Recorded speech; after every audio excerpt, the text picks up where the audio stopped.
L'a dit, le chef d'État a présidé cet après-midi une réunion de haut niveau sur le partenariat Union européenne-Afrique sur le coton. Au terme d'une série de rencontres et de suivi du partenariat UE-Afrique sur le coton, les conclusions ont été présentées au cours de cette réunion. Roch-Marc Christian Kaboré s'est engagé à être le porte-parole des acteurs du textile auprès de ses pairs africains. Des précisions avec Jean-Urbain Alla et Ernest Kambiri.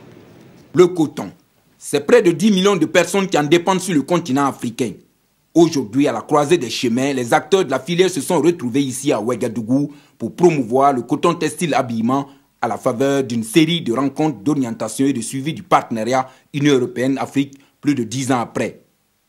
Et au terme des échanges, il s'est agi pour les différents acteurs d'identifier et de sélectionner les priorités sous forme de politique de défense des chaînes de valeur africaines. Il y a eu un échange sur des retours d'expérience, ce qui a bien marché, sur la professionnalisation, sur la privatisation des entreprises, sur les conditions pour que ça marche bien, ce qui a moins bien marché, sur les défis qui restent à relever. Et ces 3 jours de discussion ont donc abouti à des recommandations. Pour mieux défendre les chaînes de valeur du coton sur le continent, les acteurs ont recommandé, entre autres, que des actions prioritaires pour plus de productivité du coton sur les terres arabes soient prises et que l'éducation sur les métiers de l'agriculture et surtout la transformation du textile africain soit une réalité en commençant par les pays africains.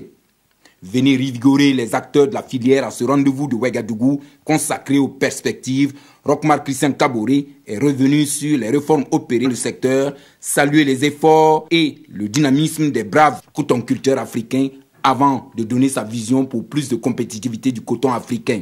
Au terme de 14 ans de mise en œuvre du partenariat Union européenne-Afrique sur le coton, il était temps d'évaluer le chemin parcouru, les acquis engrangés, les défis qui restent à relever, et ils sont nombreux. Il convient également, dans une démarche prospective, d'explorer de nouvelles pistes et de définir les voies et moyens pour dynamiser le partenariat entre l'Afrique et l'Union européenne sur le coton. Pour ma part, il nous faut engager la nécessaire transformation du coton car son potentiel de création d'emplois et de richesses est énorme.